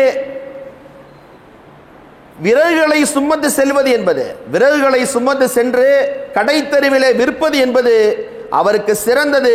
மின் ஐ யஸ்அல அஹதன், யாரிடத்திலும் கேட்காமல் சுயமரியாதை இழக்காமல் ஒரு மனிதர் தன்னுடைய உழைப்பை நம்பி வாழுவது என்பது, ஒரு மனிதர் தன்னுடைய உழைப்பை மூலதனமாக கொண்டு வாழ்வது என்பது அவருக்கு மிகச் சிறந்தது என்று சொல்லிவிட்டு சொன்னார்கள். அவர் கேட்கும் பொழுது நீங்கள் கேட்கின்ற நபர் ஃபயுஅதியஹு, அவர் அவருக்கு தந்து விடலாம், அவு லா அவு யம்னஹு, அல்லது தராமல் இருந்து விடலாம். ஒருவேளை நீங்க யார்கிட்ட போய் கேட்குறீங்களோ அவர் உங்களுக்கு தரலாம் அல்லது தராமல் இருந்து விடலாம். எனவே இந்த ரெண்டையும் நீங்கள் தூக்கி போடுங்க. நீங்கள் நம்ப வேண்டியது உங்களைத்தான், உங்களுடைய உழைப்பைத்தான் நீங்கள் நம்ப வேண்டும் என்று சொல்லிவிட்டு பெருமானார் ஸல்லல்லாஹு அலைஹி வஸல்லம் சொன்னாங்க. இதற்கு ஒரு உதாரணத்தை சொல்லி காமிச்சாங்க. கான தாவூத் அலைஹிஸ்ஸலாம் லா யஅகுலு இல்லா மின் அமலி யதிஹி. தாவூத் அலைஹிஸ்ஸலாத்து வஸ்ஸலாம் அவர்கள் தன்னுடைய கையினால் உழைத்து சாப்பிடக்கூடிய நபியாக இருந்தார் என்று சொன்னார்கள். இன்னொரு ஹதீஸிலே பார்க்கிறோம், ஜக்கரியா அலைஹிஸ்ஸலாத்து வஸ்ஸலாம் அவர்கள் கான நஜ்ஜாரன், அவர் தச்சு தொழில் செய்யக்கூடியவராக இருந்தார். மேலும் எல்லா நபிமார்களும் ஒரு குறிப்பிட்ட ஒரு தொழிலை செய்துதான் வந்திருக்கிறார்கள். யாரும் வீட்டிலே உட்கார்ந்து கொண்டு உழைக்காமல் ஒரு பொருளை அடைய வேண்டும் என்று நினைப்பதை இஸ்லாம் தடுக்கிறது. அதை ஒருபொழுதும் இஸ்லாம் ஊக்குவிப்பது கிடையாது. ஒரு கட்டத்தில் சில தோழர்கள் பள்ளிவாசலிலே ஒரு மூலையிலே உட்கார்ந்து கொண்டு அல்லாஹ் மர்சுகுனா என்று துவா செய்து கொண்டே இருந்தாங்க. இறைவா எங்களுக்கு நிறைய உணவுகளை தா, எங்களுக்கு நிறைய ரிஸ்குகளை தா என்று துவா செய்து கொண்டே இருந்தார்கள். இதை பார்த்த சையதுனா உமர் இப்னு கத்தாப் ரலியல்லாஹு தஆலா அவர்கள் சொன்னார்கள், அல்லாஹு தஆலா வானத்திலிருந்து தங்கத்தையோ வெள்ளியையோ மழையாக பொழிய வைப்பது கிடையாது. அல்லாஹ் மழையாக பொழிய வைப்பதெல்லாம் தண்ணீரைத்தான் அல்லாஹு தஆலா மழையாக பொழிய வைக்கிறார். அப்ப என்ன சொல்ல வராங்க அப்படின்னா, உங்களுடைய உழைப்பை அல்லாஹ் தஆலா எதிர்பார்க்கிறார். நீங்கள் உழைத்து முன்னேறுங்கள். உங்களுடைய உழைப்பினால் தங்கத்தையும் வெள்ளியும் உருவாக்குங்கள். தங்கத்தையும் வெள்ளியும் நீங்க இபாதத் செய்கிறோம் என்ற ஒரே காரணத்துக்காக உழைப்பை தள்ளி வைத்துவிட்டு இபாதத்தை முக்கியத்துவம் படுத்தி இபாதத்திற்கு முக்கியத்துவம் எந்த மாற்று கருத்து கிடையாது. இபாதத் மூலம் சொர்க்கத்துக்கு போக முடியும். ஆனால் இபாதத் செய்வதை ஒரு அடிப்படையாக கொண்டு உழைப்பை புறந்தள்ளுவது என்பதை இஸ்லாம் ஏற்றுக்கொள்ளவில்லை. அல்லாஹ் சொல்றான் வபுதகு மின் ஃபத்லில்லா, அல்லாஹ்வுடைய ஃபத்லை நீங்கள் சென்று தேடுங்கள் என்று அல்லாஹ் சொல்றான். இதா குதியத்திஸ் ஸலா, தொழுகை முடிந்து விட்டால் நீங்கள் உலகத்திலே வியாபித்து செல்லுங்கள். இறைவன் உங்களுக்காக இந்த உலகத்தை விரித்து வைத்திருக்கிறான். ஹலாலான பொருட்களை அங்கங்கே பரத்தி வைத்திருக்கிறான். உங்களுக்கான பொருள் எங்கே இருக்கு என்று தேடி சென்று கொள்ளுங்கள். பள்ளிவாசலுக்கு உள்ள வரும்போது அல்லாஹ் மஃப்தஹலி அப்வாப ரஹ்மத்திக்கேன்னு சொல்லிட்டு உள்ள வரோம். இறைவா ரஹ்மத்துடைய வாசலை திறந்து வைத்து விடு என்று சொல்லிவிட்டு உள்ளே வரோம். வெளியே போகும்போது என்ன சொல்றோம்? அல்லாஹும்ம இன்னி அஸ்அலுக மின் ஃபத்லிக என்று சொல்லிவிட்டு தான் வெளில போறோம். தொழுகை நேரத்திலே தொழுகை இபாதத், திக்ருல்லாஹ் இபாதத் இல்ல, அல்லாஹ்வுடைய வணக்கம் என்பது தொழுகை. பள்ளியை விட்டு நீங்க போயிட்டீங்க அப்படின்னா, இறைவா உனக்கு எனக்கு உன்னுடைய ஃபத்ல் என்ற அந்த ரிஸ்கை நீ திறந்து விடு, என்னுடைய வியாபாரத்திலே பரக்கத்தை செய்து விடு என்ற அர்த்தத்தோடு வெளியில போறோம். அல்லாஹ் தஆலா திருமறையை சொல்லி காண்பிப்பான், ஹுவல்லதி ஜஅல லக்குமுல் அர்த தலூலன், அவன் உங்களுக்கு இந்த உலகத்தை படைத்து விரித்திருக்கிறான். ஃபம்ஷூ ஃபீ மனாகிபிஹா, இந்த உலகத்திலே இருக்கின்ற அனைத்து ஓரங்கள் அனைத்து மருங்குகளிலும் சென்று தேடுங்கள். வகுலூ மிர் ரிஸ்கி, உங்களுக்காக என்னுடைய ரிஸ்க் தயாராக இருக்கிறது, அந்த ரிஸ்கை நீங்கள் அடைவதிலே போட்டி போட்டு செல்லுங்கள் என்று அல்லாஹ் தஆலா சொல்லி காண்பிக்கின்றான். ஆக ஹலாலான உணவை தேடுவது என்பது, உழைத்து முன்னேறுவது என்பது பெருமானாரால் நமக்கு வகுத்தளிக்கப்பட்ட மிகப்பெரிய ஒரு விஷயமா இருக்கு. அப்புறம் நிறைய விஷயங்கள் இருக்கிறது, வேகமாக போக வேண்டி இருக்கிறது. பெருமானார் ஸல்லல்லாஹு அலைஹி வஸல்லம் அவர்கள் இந்த புயூ என்ற பாடத்தில் வியாபாரம் எப்படி செய்யணும் என்பதை பற்றி சொல்லி கொடுத்துருக்கிறாங்க. நம்ம உலமாக்கள் எல்லா அதீதுகளையும் ஒன்றாக தொகுத்து வியாபாரம் செய்வதற்கான சில நடைமுறைகளை சொல்றாங்க. கண்டிப்பாக நாம் தெரிந்து கொள்ள வேண்டிய விஷயம். முதல்ல கண்டிஷன் என்ன சொல்லி கேட்டா, ஒரு பொருளை வியாபாரம் செய்கிறோம் என்று சொன்னால் ரிதல் பாஇ வல் முஷ்தரி, அந்த பொருளை வியாபாரம் செய்யும் பொழுது விற்பவரும் வாங்குபவரும் பொருந்தி கொண்டு விற்பனை செய்யும். ரெண்டு பேரில் யாராவது ஒருவருக்கு விருப்பம் இல்லை என்று சொன்னால் அந்த வியாபாரம் செல்லாத வியாபாரமா மாறி போயிடும். ரெண்டு பேருக்குமே மனம் பொருத்தத்தோடு அந்த பொருளை விற்பனை செய்ய வேண்டும் என்று சொன்னாங்க. அல்லாஹ் தஆலா திருமறையை சொல்லி காண்பிப்பான், இல்லா அன் தக்கூன தராதின் மின்கும், உங்களுக்கு மத்தியிலே ஒரு பொருந்தி கொள்ளக்கூடிய ஒரு நிலை வர வேண்டும் என்று அல்லாஹ் சொல்லி காண்பிப்பான். பெருமானார் ஸல்லல்லாஹு அலைஹி வஸல்லம் சொல்லுவாங்க, இன்னமல் பைஉ அன் தராதின், வியாபாரம் என்று சொன்னாலே விற்பனையாளர் வாங்குபவர் ரெண்டு பேருக்கு மத்தியிலே ஒரு புரிந்து கொள்ளப்பட்ட ஒரு ஒப்பந்தத்தோடு நீங்கள் செய்வதுதான் வியாபாரம் என்று பெருமானார் ஸல்லல்லாஹு அலைஹி வஸல்லம் சொல்லி காண்பிச்சாங்க. இரண்டாவது நிபந்தனை என்னவென்று சொன்னால், ஒரு பொருளை வியாபாரம் செய்யும் போதும் சரி வாங்கும் போதும் சரி, நம்ம யார்கிட்ட வியாபாரம் பண்றோமோ அவர் புத்தி சுவாதீனமுடையவராக இருக்க வேண்டும், மனநிலை பாதிக்கப்பட்டவராக இருக்கக்கூடாது, அல்லது சிறுவராக இருக்கக்கூடாது. சிறுவரிடத்திலே செய்யக்கூடிய வியாபாரத்தை இஸ்லாம் அங்கீகரிக்கல, மனநிலை பாதிக்கப்பட்டவரோடு செய்யக்கூடிய வியாபாரத்தை இஸ்லாம் அங்கீகரிக்கல.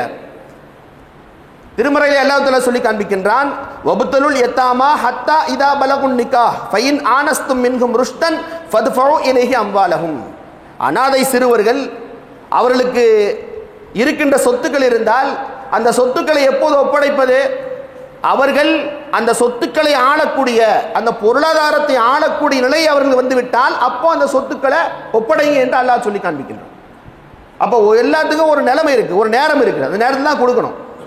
டிரைவிங் லைசன்ஸ் வாங்கணும் அப்படின்னா ஒரு 18 வயசு ஆகணும், அப்பதான் டிரைவிங் லைசன்ஸ் கொடுக்கும் கவர்மெண்ட். நான் நம்ம ஊரில் அப்படிலாம் பார்க்க முடியாது. சிறுவர்கள் எல்லாம் பைக் எடுத்துட்டு ஓட்டுறாங்க, காலை எட்டாவது அவங்களாம் என்ன செய்யறாங்க, பைக் எடுத்துட்டு ஓட்டக்கூடிய சூழ்நிலைலாம் இருக்குது, அது வேற விஷயம். இப்போ எல்லாத்துக்கும் ஒரு நேரம் இருக்கிறது. அப்போ அந்த வியாபாரம் செய்பவரும் சரி வாங்குபவரும் சரி புத்தி சுவாதீனம் மிக்கவராக இருக்கணும். எந்த இடத்திலையுமே ஒரு மனநிலை பாதிக்கப்பட்டவராக இருந்து விடவே கூடாது. மூன்றாவது, ஒரு வியாபார பொருள் என்பது அதை பயன்படுத்துவதற்கு உரிய பொருளாக இருக்கணும். அந்த பொருள் என்பது பயன்பாட்டுக்கு உரிய பொருளாக இருக்கணும். உதாரணத்திற்கு அது ஒரு பொருளே இல்லை, அதில் எந்த விதமான யூஸும் கிடையாது, அதை யாரும் பயன்படுத்தவே முடியாது என்று சொன்னால் அந்த வியாபாரம் வியாபாரமே அல்ல. இன்னும் சில இமாம்கள் சொல்லி காட்டுறாங்க, சில ஐம்மத்துக்கள் வழிகாட்டுறாங்க, ஹராமான பொருள் இருக்கு இல்லையா, அந்த ஹராமான பொருளை வியாபாரம் செய்யும்போது அதை ஒரு பொருளை மபி என்று சொல்லப்படக்கூடிய ஒரு பொருளாகவே நம்ம கன்சிடர் பண்ண முடியாதுன்னு சொல்றாங்க. நவுது பில்லா, அல்லாஹ் பாதுகாக்கணும். ஒரு சினிமா தியேட்டர் வியாபாரம் வச்சுக்கோம், ஒரு மதுக்கடையுடைய வியாபாரம் வச்சுக்கோம், அதுல இஸ்லாமிய சட்டம் உள்ளே வராது என்று சொல்கிறார்கள். அது ஒரு வியாபாரமே இல்லை, அது முழுக்க முழுக்க ஹராமுடைய தசர்ருஃபாத்துகள், ஹராமுடைய தாமுலாத்துகள், ஹராமுடைய போக்குவரத்து அங்கே இருக்குது. அப்போ அதை போய் வியாபாரம் என்றே நம்ம சொல்ல முடியாது என்று சொல்லுகிறார். நாலாவது சொன்னாங்க, அந்த பொருள் உரிமையாளருக்கு சொந்தமான பொருளாக இருக்கணும். அல்லது உரிமையாளர் ஒருவருக்கு என்ன செய்யணும், முழு உரிமை கொடுத்தார், அந்த பொருளை வித்துக்கலாம் என்று உரிமை கொடுத்திருக்கணும். உரிமையாளருக்கு சொந்தமான பொருளை இல்லை என்று சொன்னாலோ, அந்த உரிமையாளருக்கு பொறுப்பு கொடுக்கப்பட்டவராக அவர் இல்லை என்று சொன்னால் அவர் அந்த பொருளை போய் வியாபாரம் பண்ணவே முடியாது என்று சொல்றாங்க. அடுத்து சொல்றாங்க, அல் குத்ரத்து அலா தஸ்லீமில் மபீ', அந்த பொருள் எப்படி இருக்குன்னு சொல்லி கேட்டா, அந்த பொருள் வியாபாரம் செய்வதற்கு, அதாவது ஒப்படைப்பதற்கு உண்டான பொருளாக இருக்கணும். அந்த பொருளை நீங்க என்ன செய்யணும், அதை சரண்டர் பண்ணக்கூடிய லெவலில் இருக்கணும். அந்த பொருள் இருக்கணும். அந்த பொருளை யாரும் வாங்க முடியாது, அது அங்கே தான் இருக்கும், அதை நம்ம பயன்படுத்தி கொண்டு வர முடியாது, நம்மளுடைய தேவைகளுக்கு அதை எடுத்துக்கொள்ள முடியாது என்ற சூழல் இருக்குமே. ஆனால் அந்த பொருள் வியாபாரம் ஒரு ஏமாற்று வியாபாரம் என்று சொல்றாங்க. அந்த அந்த பரிவர்த்தனை என்பது இஸ்லாத்திலே ஆகமாக்கப்பட்ட பரிவர்த்தனை கிடையாது என்று சொல்றாங்க. அது ஒரு மன் கஷனா ஃபலைஸ மின்னா, யார் நம்மிலே ஏமாற்றம் செய்கிறார்களோ அவர்கள் நம்மை சார்ந்தவர்கள் அல்ல என்று பெருமானார் ஸல்லல்லாஹு அலைஹி சொல்லி காமிக்கிறார். அடுத்து ஒரு முக்கியமான விஷயம், இது ஒரு பாவமான கருதவே மாட்டோம். ரசூலுல்லாஹ் தடை செய்தார்கள். ஒரு பொருளை நம்ம வியாபார பொருளாக காட்டுவது, ஆனால் அது அசையும் சொத்தாக இருக்கலாம், அது அசையாத சொத்தாக இருக்கலாம். அந்த பொருளை வியாபாரம் செய்யக்கூடிய மனநிலை அவர் கிடையாது. பொருளை கொண்டு சந்தையில் வைக்கிறாரு, ஆனால் சந்தைப்படுத்துவதற்கு முன்பாக அவருக்கு அந்த பொருளை வியாபாரம் செய்யணும் என்ற நோக்கம் கொஞ்சம் கூட இருக்காது. இப்படிப்பட்டவர் சந்தையில் கொண்டு வைப்பார். எதற்காக என்று சொன்னால், அந்த பொருளுடைய கிரயத்தை உயர்த்தி காட்டுவதற்காக, அந்த பொருளுடைய மதிப்பை அதிகப்படுத்துவதற்காக. அந்த பொருளை அனைவரும் போட்டி போட்டுக்கொண்டு முன்னே வரும்பொழுது ஆட்டோமேட்டிக்காக அந்த பொருளுடைய விலை கூடிடும். ஆனால் கடைசியில் அந்த பொருளை விற்கல அப்படின்றார். இது தடை செய்யப்பட்ட ஒரு நிலை. ஏன்னா இவருக்கு நியத்தே கிடையாது அந்த பொருளை விற்க வேண்டும் சொல்லி. இதுதான் ரசூலுல்லாஹ் நஜஷ் என்று சொன்னாங்க. நஹா ரசூலுல்லாஹி ஸல்லல்லாஹு அலைஹி வஸல்லம் அன் பையின் நஜஷ் என்று சொன்னாங்க. நோக்கம் இல்லாமல் ஒரு பொருளை வியாபாரத்துக்கு கொண்டே வரக்கூடாது, வியாபார நோக்கம் இல்லாமல் கொண்டு வரக்கூடாது என்று பெருமானார் ஸல்லல்லாஹு அலைஹி வஸல்லம் சொன்னார். இதே போல சில ஹராமான வியாபாரங்கள் உண்டு, அதையும் நம்ம கவனத்தில் வைக்கணும். சில விஷயங்களை ஹலாலான வியாபாரம் ஒரு பக்கம் சொன்னாலும் ஹராமான சில விஷயங்கள் வந்துடும். என்னன்னு சொல்லி கேட்டால், முதல் வியாபாரம் பள்ளியில் செய்யக்கூடிய வியாபாரம். பள்ளி வாசல்ல நம்ம செய்யக்கூடிய வியாபாரம் இருக்கிறது, அது ஹராமான வியாபாரம். பெருமானார் ஸல்லல்லாஹு அலைஹி சொன்னாங்க, இதா ரஐதும் மை யபீஉ அவ் யுப்தாஉ ஃபில் மஸ்ஜிதி ஃபகூலு லா அர்பஹல்லாஹு திஜாரத்தக. நீங்க பள்ளியில யாராச்சும் ஒரு ஆள் ஒரு பொருளை விற்கிறாரு, ஒரு வாங்குறாரு என்று நீங்கள் பார்த்தால் அவரை பார்த்து நீங்கள் கூறிவிடுங்கள், அல்லாஹ் உங்களுக்கு இந்த வியாபாரத்திலே பரக்கத் இல்லாமல் ஆக்கட்டும் என்று அவரை பார்த்து சொல்லுங்கன்னு சொல்றாங்க ரசூல் ஸல்லல்லாஹு அலைஹி வஸல்லம். அல்லாஹ் இந்த வியாபாரத்தில் உங்களுக்கு நஷ்டத்தை ஏற்படுத்தட்டும் என்று நீங்கள் பார்த்து சொல்லுங்க. ஏனென்றால் பள்ளி என்பது திக்ருல்லாஹ், அல்லாஹ்வை நினைவு கூறுவதற்காக வேண்டி உள்ள இடம். இபாதத்துல்லாஹ், அல்லாஹ்வை வணங்குவதற்காக வேண்டி உள்ள இடம். அந்த இடத்துல நீ என்ன செய்யக்கூடாது, வியாபாரத்தை கலக்கவே கூடாது. இறைவனை துதிப்பதற்காக கட்டப்பட்ட ஆலயத்திற்குள்ளே வியாபாரம் சம்பந்தப்பட்ட எந்த வேலையும் நீங்க பேசக்கூடாது ரசூலுல்லாஹ் தடுத்தாங்க. பெண்களுக்கும் இதை ஒரு அறிவிப்பாக நாம் செய்து கொள்ளலாம். இன்று மஅபதுன் நிஸா நிறைய பெண்கள் வியாபாரம் செய்கிறாங்க, நிறைய அவங்கள்ட்ட வியாபார விஷயங்கள் வந்துருச்சு. எல்லாம் சந்திக்கக்கூடிய இடமாக தைக்கா போன்ற இடங்கள் இருப்பதால் பெண்களும் இந்த வியாபாரம் சம்பந்தப்பட்ட விஷயங்களை அங்கு பேசுவதை தவிர்த்து கொள்ள வேண்டும். அதுக்கு வேற இடங்கள் நாம் பயன்படுத்திக் கொள்ளணும். எப்படி பள்ளிவாசல் என்பது இபாதத் செய்வதற்கான இடமாக இருக்கிறதோ அதே போல பெண்களுக்கான மஅபதுன் நிஸா தைக்காக்களும் இறைவனை துதிப்பதற்காக இஸ்லாமிய செயல்களை செய்வதற்கானதான் இருக்கு. அங்கே வியாபாரத்தினுடைய பயன்பாடுகள் இருக்கக்கூடாது என்று நாம் பார்ப்போம். இரண்டாவது, இமாம் ஜும்மாவிற்காக ஏறிவிட்டால், மெம்பரில் ஏறிவிட்டால், அதான் சொல்லிவிட்டால், நமக்கெல்லாம் தெரியும், அதான் சொல்லிவிட்டால், அதான் சொன்னதற்கு அப்புறமாக எந்த வியாபாரம் தடுக்கப்பட்ட உலமாக்கள் சொல்லித்தராங்க. அதான் சொன்னதற்கு அப்புறமாக நாம் செய்யக்கூடிய வியாபாரம் ஹராமான வியாபாரம், பொருள் ஹலாலான பொருள் தான். ஆனால் அதான் சொல்லிட்டாங்க அப்படின்னு சொன்னா அந்த வியாபாரம் தவறான வியாபாரமாக போயிடும். அடுத்து ஆயுத வியாபாரம். அந்த ஆயுத வியாபாரம் முஸ்லிம்களை அடிப்பதற்காக யார் ஆயுதங்களை பெறுவார் நம்மளுக்கு தெரியுமோ அவர்கிட்ட போய் வியாபாரம் செய்யக்கூடாது, உலமாக்கள் சொல்லித்தராங்க. அதே போல சமூக விரோத செயல்களில் ஈடுபடக்கூடியவர்களுக்கு ஆயுதங்களை விற்கக்கூடாது. வழிபறி செய்யக்கூடியவர்களுக்கு, இதே போல யாரெல்லாம் தவறான விஷயங்களை ஈடுபடுவாங்களோ அவங்களுக்கு நம்ம போய் என்ன செய்யக்கூடாது, ஆயுதங்களை வியாபாரம் செய்யக்கூடாதுன்னு தடுத்திருக்கிறோம். அதே போல ஹராமான பொருட்களை, போதைப் பொருட்கள், புகையிலை, அப்புறம் சிகரெட், பீடி போன்ற எதுவெல்லாம் போதை விஷயங்களாக இருக்கிறதோ, தவறான விஷயங்களாக இருக்கிறதோ அந்த பொருட்களை விற்பனை செய்வதும் ஹராமாக இருக்கிறது. மேலும் பெருமானா ஸல்லல்லாஹு அலைஹி வஸல்லம் சொன்னாங்க, ஒரு பொருளை நம்ம விற்கிறோம்னு சொன்னா அந்த பொருளை விற்பதனால நமக்கு முஸ்லிம்களுக்கு எந்த தொந்தரவும் வந்துடக்கூடாது. முஸ்லிம்களுக்கு தொல்லை இல்லாத விதத்தில் ஒரு பொருளை வியாபாரம். ஒரு இடத்த நம்ம விற்கிறோம், அந்த இடம் முஸ்லிம்கள்லாம் வாழக்கூடிய இடம். அந்த இடத்துல அந்த வியாபாரத்தை கொண்டு போய் யார் முஸ்லிம்களுக்கு எதிராக செயல்படுவாங்களோ அவங்கள்ட்ட போய் விற்கக்கூடாது. அதுவும் தடை செய்யப்பட்ட தவறான வியாபாரம், ஹராமான வியாபாரம்னு சொல்லித்தராங்க உலமாக்கள். அடுத்து ஒரு வியாபாரம் செஞ்சிட்டு இருக்காங்க, ஒரு வியாபாரம் நடந்து முடியவில்லை. முடிவதற்கு முன்பாகவே அந்த வியாபாரத்தை தடுத்து கொண்டு வேற ஆள் போய் வியாபாரம் பண்றது. ஒரு பொருளை பேசிட்டு இருக்காங்க, ஒரு வாங்குபவர் விற்பனை பேசிட்டு இருக்காங்க. அப்படி பேசிக்கொண்டு இருக்கும் பொழுதே ஒருத்தர் உள்ள போயிரு, இந்த பொருளை இவர் இவ்வளவு விலை கொடுத்தாரா, நான் இதை விட குறைவான விலை தர்றேன் என்று வியாபாரம் முடிவதற்கு முன்பாகவே அங்கே சென்று வியாபாரத்திற்கு இடையூறு செய்வது என்பதும் ஹராமான தடை செய்யப்பட்ட வியாபாரம் இருக்கிறது. இது ரசூலை தடுத்திருக்கிறாங்க. அடுத்து பெருமானா ஸல்லல்லாஹு அலைஹி வஸல்லம் தடுத்தாங்க. முக்கியமான விஷயம், இந்த உலகத்தில் நான் பார்க்கின்ற விஷயம், ஒரு ஆள் ஒரு கிராமத்திலிருந்து சந்தைப்படுத்துவதற்காக தனது பொருட்களை எல்லாம் உற்பத்தி செய்து கொண்டு தனது வீட்டிலிருந்து கிளம்பி வர்றார். கிளம்பி வரும் பொழுது அவரிடமிருந்து ஏதோ பொய்களை கூறி, நீங்க நகரத்துக்கு வரீங்க, நகரத்தில் உள்ள கடைகள் எல்லாம் தீப்பிடித்து விட்டு ஏதோ ஒரு பொய்யை சொல்றார், அல்லது ஏதோ ஒரு கலவரம் ஏற்பட்டுருச்சு என்று அவரிடமிருந்து அந்த பொருட்களை எல்லாம் கைப்பற்றி அந்த பொருட்களை எல்லாம் எடுத்து தான் வியாபாரம் செய்து லாபத்தை சம்பாதிப்பது என்பது மிக தவறான விஷயமா இருக்கு. ரசூலுல்லாஹ் சொன்னாங்க, லா துல்கு அர்-ருக்பான், நீங்கள் வியாபார கூட்டத்தை இடையிலே நீங்கள் தடுத்து நிறுத்தாதீங்க. அவங்க வரட்டும், சந்தைக்கு வரட்டும், வியாபாரம் செய்யட்டும், வியாபாரம் செய்ய விடுங்கள் என்று சொன்னார்கள். இன்னொரு வியாபாரம் என்ன வியாபாரம் சொல்லி கேட்டா, இன்னைக்கு நம்ம பார்த்துட்டு இருக்க வியாபாரம் ஒரு அதாவது கார்ப்பரேட் மோனோபோலி என்று சொல்வாங்க.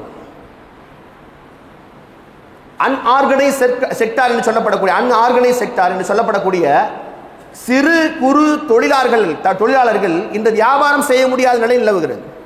அவங்க உற்பத்தி செய்யக்கூடிய பொருட்களை அனைத்துமே கார்ப்பரேட் நிறுவனங்கள் கையில எடுத்துக்கொண்டு அவர்களை அதிகமாக முடக்கத்திற்குள்ளாக்கி விடுகிறார். அவங்க தன்னுடைய பொருட்களை சந்தைக்கு கொண்டு வரவே முடியல. இது இன்னைக்கு சூழ்நிலையா இருக்குது. இதை ரசூலுல்லாஹ் தடுத்தாங்க, அன்னைக்கே தடுத்தாங்க. ஊரிலே இருப்பவர் ஏதோ ஒரு பொய்யை சொல்லிக்கொண்டு வெளியிலே வரக்கூடிய பொருட்களை எல்லாம் தடுத்து நிறுத்தி வியாபாரம் செய்யக்கூடாதுன்னு சொன்னாங்க. அவர்களை வியாபாரம் செய்ய விடுங்கள், அல்லது அவருக்கு நான் உதவி செய்கிறேன் என்று சொல்லிக்கொண்டு அவருடைய ஒரு உடன்படிக்கை செய்து கொண்டு நீங்கள் அவருடைய வியாபாரத்தை தடையிடாதீர்கள். அவர் தனது பொருளுக்கான விலையை அவர் வைக்கிறார், அவருக்கு எவ்வளவு லாபம் இருக்கணும்னு தெரியும், அவர் கொண்டு வரட்டும், அவர் சந்தையில வைத்து விற்கட்டும், அதற்கான லாபத்தை அவர் எடுத்துக்கொள்ளட்டும், இடையிலே பூந்து நீங்கள் குறுக்கு சால் ஓட்டாதீர்கள் என்று எல்லாத்தையும் எச்சரிச்சாங்க ரசூல் ஸல்லல்லாஹு அலைஹி வஸல்லம். இடையில பூந்து நீங்க வேலை பார்க்காதீங்க, அவரை வேலை பார்க்க விடுங்கள். இந்த கார்ப்பரேட் மோனோபோலி என்று சொல்லிக்கொண்டு சிறு குறு தொழிலாளர்கள் அனைத்தையும் முடக்குகின்ற வேலை தான் நடக்குது இன்னைக்கு. எந்த ஒரு சிறு தொழிலாளர்களும் உற்பத்தியாளர்களும் தங்களுடைய வியாபாரத்தை அடுத்த கட்டத்திற்கு கொண்டு செல்ல முடியல. இதை ரசூல் ஸல்லல்லாஹு அலைஹி வஸல்லம் தடுத்தார்கள் என்று சொல்கிறோம். துரதிர்ஷ்டமாக அரசாங்கமும் கூட இந்த மாதிரி சிறு தொழிலாளர்கள் நசுக்குகிறது. கார்ப்பரேட் முதலாளிகளுக்கு தனது சலுகைகளை வழங்கி கொண்டே இருக்கிறது. இது வேற விஷயம். இப்படியாக நம்முடைய வாழ்க்கையில பொருளாதாரம் என்பது மிக முக்கியமான இடத்துல இருக்குது. இன்னும் சொல்லிக்கொண்டே போகலாம். ஒரே ஒரு விஷயத்தை மட்டும் சொல்லி நினைவு கூறுவேன். பொருளாதாரம் என்பது நமது வாழ்க்கையிலே முக்கியமான ஒரு தேவையா இருக்கு. உலமாக்கள் சொல்வார்கள், நம்முடைய இபாதத்துகளை 10 பங்குகளாக பிரித்தால் அதில் 9 பங்குகள் பொருளாதாரம் இல்லாமல் நீங்கள் போகவே முடியாது. நம்முடைய குடும்பத்திற்குண்டான செலவினங்கள், நாம் பயன்படுத்தக்கூடிய அனைத்து விதமான செலவுகளுக்கும் பொருளாதாரத்தை தான் கொண்டு வர வேண்டியிருக்கு. இந்த பொருளாதாரத்தை நம்ம நோக்கி போகும் பொழுது ஹலாலான பொருளாதாரம் முக்கியமாக இருக்குது. அதனால தான் நான் சொல்றேன், ஒரே விஷயத்தை நம்ம அழுத்த திருத்தமா சொல்றேன். இப்பொழுது நமக்கு தேவை இஸ்லாமிய வங்கிகள், இஸ்லாமிக் பினான்ஸ் என்று சொல்லப்படக்கூடிய இஸ்லாமிய வங்கிகள் நமக்கு தேவை. நான் சொல்லுவது தவறாக இருந்தால் என்னை மன்னித்து விடுங்கள். வங்கிகளிலே வட்டியை மையமாக கொண்டுதான் வியாபாரம் நடக்குது. ரசூல் ஸல்லல்லாஹு அலைஹி வஸல்லம் அவர்கள் அனைத்து இந்த ஹதீஸில் பார்க்கும் பொழுதும் ஒரு விஷயத்தை நம்ம ஆணித்தனமா ரசூலுல்லாஹ் சொல்றது புரியுது. அனைத்து ஹதீஸுகளையும் பார்க்க முடியுது. கிதாபுல் புயூ என்ற பாடத்துல, வியாபாரம் சம்பந்தப்பட்ட பாடத்துல எல்லா ஹதீஸுகளையும் நன்றாக ஆய்ந்து அலசி பார்த்தால் ஒரு விஷயத்தை ரசூலுல்லாஹ் ரொம்ப அழுத்தமா சொல்றாங்க. எந்த ஒரு இடத்திலும் வட்டி கலந்து விடக் கூடாது என்பதை ரசூலுல்லாஹ் ரொம்ப அழுத்தமா சொல்றாங்க. சர்ஃப் என்று சொல்லப்படும் வியாபாரம் இருக்கு, கைகளுக்கு பகரமாக பண்டமாற்று முறை, அந்த காலத்தில் பாத்தர் சிஸ்டம் என்று சொல்லுவாங்க. அது அந்த இடத்துல நீங்க பண்ண மாற்றுகிற சமயத்தில் கைகளுக்கு பகரமாக கைகளை எடுத்து போடும் பொழுது பெண்களை கொண்டு வந்துடாதீங்கன்னு சொன்னாங்க. ஏன்னா பெண்களுடைய கை சின்னதா இருக்கும், எந்த விதத்திலும் கூடுதல் குறைவு ஏற்பட்டக்கூடாது என்பதில் பெருமானார் ஸல்லல்லாஹு அலைஹி வஸல்லம் மிகுந்த கடப்பு காண்பித்தார்கள். நம்ம வட்டி என்பது தவறு, ஆனா நம்முடைய பொருளாதாரம் எப்படி இருக்கு இன்னைக்கு? பள்ளிவாசல்களாக இருக்கட்டும், மதரசாக்களாக இருக்கட்டும், தர்காக்களாக இருக்கட்டும், எல்லாருக்கும் அக்கௌண்ட் எங்க இருக்கு? வட்டியை மையமாக கொண்டு செயல்பட்டுக்கிட்டு வங்கிகளில் தான் இருக்கிறது. நம்ம 1000 காரணங்களை கூறிக்கொள்றோம், அதில் உள்ள வட்டியை நாங்கள் எடுப்பதில்லை என்று சொல்லிக் கொள்கிறோம். ஆனால் இப்படியே நாம் கடந்துவிடக் கூடாது. நாம் முன்னேற வேண்டிய இடம் இஸ்லாமிக் ஃபினான்ஸ் என்று சொல்லப்படக்கூடிய வட்டியை அறவே ஒழித்து இஸ்லாம் ஊக்குவித்த, பெருமானார் சொல்லிக் கொடுத்த இஸ்லாமிய வியாபார நடைமுறைகளை சொல்லிக் கொடுக்கின்ற முராபஹா, முதாரபா, வக்காலா என்று சொல்லப்படக்கூடிய, இஜாரா என்று சொல்லப்படக்கூடிய இஸ்லாமிய அந்த டேர்ம்ஸை உள்ள கொண்டு வந்து நம்ம வியாபாரத்தை அந்த அந்த சந்தையில கொண்டு வரணும், நிதியில் ஆக்கணும் என்பதுதான் இன்றைய தேவையாக இருக்கிறது. இதுல பல பிரச்சனை இருக்கு. உலமாக்களுக்கு மத்தியில ஒன்றாக சேர்ந்து உட்கார்ந்து இது ஒரு நிறைய இஃப்திலாஃப் உள்ள விஷயங்கள் தான். இருந்தாலும் கூட உலமாக்கள் ஒன்றாக சேர்ந்து முஸ்லிம்கள், முஃமின்கள் தங்களுடைய பொருளாதாரத்தை ஹலாலான பொருளாதாரமாக வைத்துக் கொள்வதற்கு கண்டிப்பாக நாம் செயல்பட வேண்டிய முக்கியமான ஒரு விஷயமாக இருக்கு என்பதை கவனத்தில் கொள்ள வேண்டும். இன்றைய இஸ்லாமிக் ஃபைனான்ஸ் என்பது இன்று உலக அளவிலே, சர்வதேச அளவிலே மிகப்பெரிய ஒரு முன்னேற்றத்தை கண்டு கொண்டிருக்கிறது. மலேசியா, இந்தோனேஷியா போன்ற நகரங்களில் முஸ்லிம்கள் தங்களுடைய பொருளாதாரத்தை ஹலாலாக்கிக் கொள்வதற்காக இந்த இஸ்லாமிய வங்கிகளை நோக்கி நகர்ந்து கொண்டிருக்கிறார்கள். 2022ஆம் ஆண்டு ஒட்டுமொத்த இஸ்லாமிக் ஃபினான்ஸினுடைய அந்த அந்த தொகை என்பது $4.5 ட்ரில்லியன்களாக இருந்தது. இது எதிர்பார்க்கப்படுகிறது 2027ஆம் ஆண்டு $6.67 ட்ரில்லியன் என்ற அளவுக்கு இதனுடைய தொகை உயர்ந்து கொண்டே போகும் என்று சொல்லப்படுகிறது. ஒவ்வொரு வருடமும் 10% இஸ்லாமிய ஃபைனான்ஸ் நோக்கி மக்கள் வந்து கொண்டிருக்கிறார். இஸ்லாமிய வங்கிகள், இஸ்லாமிய அந்த சந்தைகள் என்பது நமக்கெல்லாம் தேவையான ஒரு விஷயம். இன்னைக்கு நாம் அதை நோக்கித்தான் முன்னேற வேண்டிய கட்டாயம் இருக்கிறது. அப்படி இருந்தால்தான் நம்முடைய இபாதத்துகள் ஏற்றுக்கொள்ளப்படும். நம்ம எவ்வளவு இபாதத்து பண்ணாலும் அந்த இபாதத்தில் கண்டிப்பாக பொருளாதாரம் இருக்கு. பொருளாதாரத்தை தள்ளி வைத்து விட்டு இபாதத்தை இல்லை. அந்த இபாதத்துகளிலே நம்முடைய பொருட்கள் ஒவ்வொன்றும், ஒவ்வொரு காசும், ஒவ்வொரு ரூபாய்களும் ஹலாலான முறையில் பயன்படுத்தப்பட வேண்டும் என்று சொன்னால், நம்மளுடைய இபாதத்துகள் கபூலியத்தை பெற வேண்டும் என்று சொன்னால், நம்மளுடைய அந்த நாணயங்கள், நாம் பயன்படுத்தக்கூடிய ஒவ்வொரு பொருளும், ரூபாய்களும் ஹலாலான ரூபாய்களாக இருக்க வேண்டும். எந்த காலத்திலும் வட்டி கலந்த ஒரு ரூபாயாக இருந்துவிடக் கூடாது, ஹராம் கலந்துவிட்ட வியாபாரமாக இருக்கக்கூடாது என்று சொன்னால், இதற்காக ஒரு பெரிய ஒரு முயற்சி எடுக்க வேண்டிய கட்டாயம் இந்த சமுதாயத்திற்கு இருக்கிறது. இன்னும் சொல்ல வேண்டிய தகவல்கள் நிறைய இருந்தாலும் கூட எனக்கு கொடுக்கப்பட்ட நேரம் முடிந்து விட்டதன் காரணத்தினால் எல்லாம் அல்ல அல்லாஹ் ஜல்ல ஷானஹு தஆலா நம் அனைவரையும் மிக்க பொருந்திக் கொள்வானாக. நம்முடைய பொருளாதாரத்தை அல்லாஹு தாலா ஒப்புக்கொள்வானாக. நாம் சாப்பிடக்கூடிய உணவுகளை அல்லாஹு தாலா ஹலாலான உணவாக்கி தருவானாக. நம்மையும் நம் சந்ததிகளையும் ஹலாலிலே வாழ வைத்து ஹலாலான உணவை கொண்டு வயிறு நிரப்பக்கூடியவர்களாக நம்முடைய இபாதத்துகள் அனைத்தையும் ஏற்றுக்கொள்ளக்கூடிய ஒரு நிலை அல்லாஹு தாலா ஏற்படுத்தி கொடுப்பானாக. குறிப்பாக என்னையும் போன்ற எளியோர்களையும் இந்த மஜ்லிஸிலே அமர வைத்து ஹதீதுகளை சொல்வதற்குண்டான வாய்ப்பை ஏற்படுத்தி கொடுத்த எல்லாம் அல்லாஹ்விற்கும் இந்த சபையாருக்கும் எனது நன்றிகளை தெரிவித்துக் கொண்டு நான் நிறைவு செய்கின்றேன். வாஹிரு தஅவானா அல்ஹம்துலில்லாஹி ரப்பில் ஆலமீன். அஸ்ஸலாமு அலைக்கும் வரஹ்மத்துல்லாஹி வபரகாத்துஹு. பிஸ்மில்லாஹிர் ரஹ்மானிர் ரஹீம். அருளத்து கல்வி நலவற்ற எல்லாம் போற்றி போற்றுகிறேன்.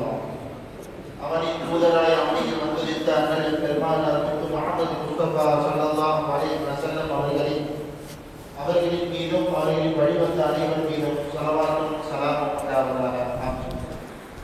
அண்ணல் நபி ஸல்லல்லாஹு அலைஹி வஸல்லம் அவர்களின் அமுத மணிமொழிகளின் கோர்வையாம் அல் ஜாமிஉ ஸஹீஹுல் புகாரி கிரந்தமதை அகம் சுத்தி பெற ஓதிடும் அருள் நிறை மாமன்றம் புனித மஜ்லிஸுல் புகாரி ஷரீஃப் சபையின் 98ஆம் ஆண்டின் 8ஆம் தினமான இன்று ஓதப்பட்ட நபிமா மணிமொழிகளுக்கு விளக்க உரையினை மஹதரத்துல் காதிரியா அரபிக் கல்லூரியின் ஆசிரியர் மௌலவி அல் ஹாஃபில் எஸ்ஹெச் ஜுல்ஃபிகார் அலி ஆலிம் மஹதரி அவர்களும், எல்கே மேல்நிலைப் பள்ளியின் அரபி மொழி ஆசிரியர் சங்கைக்குரிய எனது ஆசிரியர் எஸ் ஜுபைர் அலி ஆலிம் பாக்கவி அவர்களும் விளக்க உரை தந்து வல்லிர ஏகனின் நல்லருள் நிறைவாய் சூழ நனிசிறப்போடு நிறைவடையும் தருவாயில் அமைந்துள்ளது இன்றைய மஜ்லிஸ்.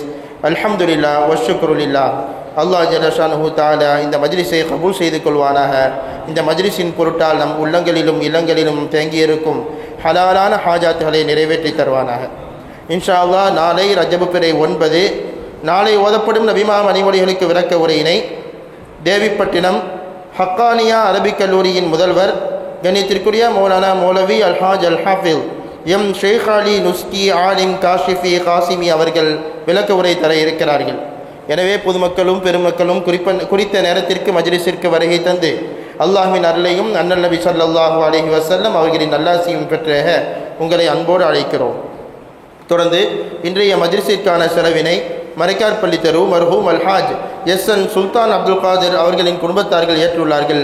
அன்னவர்களின் குடும்பத்தாருக்காக துஆ செய்வதோடு அன்னவர்களின் குடும்பத்தை சார்ந்த மர்ஹூமாக்கரின் பெயரில் யாசின் ஹத்தம் ஓதி ஈசால் சவாப் செய்யுமாறும் உங்களை அன்போடு கேட்டுக்கொண்டு நிறைவு செய்கிறேன். வஸ்ஸலாமு அலைக்கும் வரஹ்மத்துல்லாஹி வபரகாத்துஹு. الفاتحة.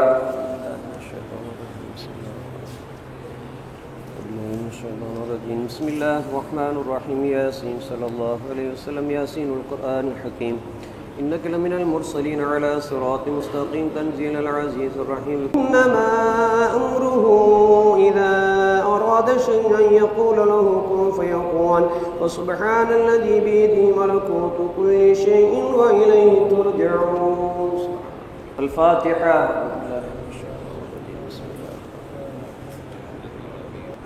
آمين. الحمد لله رب العالمين. اللهم صل وسلم على سيدنا محمد الناطق بالحق والداعي للرشد والهادي إلى الصواب. حجته البالغات برهانه القوي ودعوته القامة. اللهم فكما شرفتنا بسماء حديده القويم فاهدنا صراطه المستقيم. اللهم إنا قرأناه وسمعناه وقربين بالعجز عن الإحاطة بمعناه. اللهم فكما كرمتنا بسماع ألفاظه وجعلنا من جملته وحفاظه. اللهم قرب إلى فهمنا بعيد معانيه ووفقنا للعمل بمقتضى ما ورد من الأحكام فيه وامتثال أوامره واجتناب نواهيه. اللهم إنا بك وبجابه بهذا النبي المؤمنون وبما أخبرنا به من الغيب والوعد والوعيد مصدقون. ثبت اللهم بحرمة ذلك الإيمان والتصديق في قلوبنا واغفر ببركة جميع ذنوبنا. اللهم صل وسلم على رسولك سيدنا نبينا مولانا محمد وبارك وسلم عليه. اللهم اوصل بلغ مثل ثواب ما قرانا من كلامك العزيز. هذه هدية واصلة ورحمة نازلة وبركة شاملة وتحفة كاملة منك إلى روح سيدنا محمد صلى الله عليه وسلم خاصة ثم إلى أرواح جميع المسلمين عامة ثم إلى أرواح سائر الأنبياء والأولياء والعلماء والفقهاء والشهداء والصالحين ثم إلى أرواح آبائنا وأمهاتنا وأجدادنا وجداتنا وقراباتنا كلهم أجمعين ثم إلى أرواح جميع المؤسسين والواقفين والناصرين والساعين لهذا المجلس الشريف ثم إلى أرواح من نويناهم أجمعين. اللهم اغفر لهم وارحمهم واشرهم وإيانا في زمرة المتقين. اللهم اجعل قبورهم روضة من رياض الجنان ولا تجعل قبورهم حفرة من حفر النيران. ألا إن أولياء الله لا خوف عليهم ولا هم يحزنون. اللهم بارك لنا في رجب وشعبان بلغنا شهر رمضان. اللهم أعز الإسلام والمسلمين. اللهم انصر الإسلام والمسلمين. اللهم احفظ الإسلام والمسلمين. اللهم أعز الإسلام والمسلمين ودمر أعداء الدين وانصرنا على القوم الكافرين. اللهم آمنا في أوطاننا. اللهم آمنا في بلادنا وسائر بلاد المسلمين. اللهم عليك بأعدائك وأعداء المسلمين. اللهم شتت شملهم ومزق جمعهم وحرب ديارهم وفارقهم بين كلمتهم واجعل في في خيبة وخسران. اللهم لا تسلط علينا بذنوبنا من لا يخافك فينا ولا يرحمنا. اللهم ربنا تقبل منا ما كان صالحا واصلح لنا ما كان فاسدا. اللهم صل على سيدنا نبينا مولانا محمد وبارك وسلم عليه. اللهم ارزقني حبك وحب من يحبك وحب عمل يقربني إلى حبك، واجعل حبك أحب إلينا من البارد للعطشان، واسقني بكأس محمد شربة صلى الله عليه وسلم شربة لا أظمأ بعددها بعد الجلال والإكرام. ربنا هب لنا من أزواجنا وذرياتنا قرة أعين واجعلنا للمتقين إماما. اللهم انصر الإخوان المسلمين في فلسطين. ربنا إننا سمعنا منادي ينادي للإيمان أن آمنوا بربكم فآمنا. ربنا فاغفر لنا ذنوبنا وكفر عنا سيئاتنا وتوفنا مع الأبرار. ربنا آتنا في الدنيا حسنة وفي الآخرة حسنة وقنا عذاب النار، وأدخلنا الجنة مع الأبرار برحمتك يا عزيز يا غفار يا أرحم الراحمين. ربنا ظلمنا أنفسنا وإن لم تغفر لنا وترحمنا لنكونن من الخاسرين.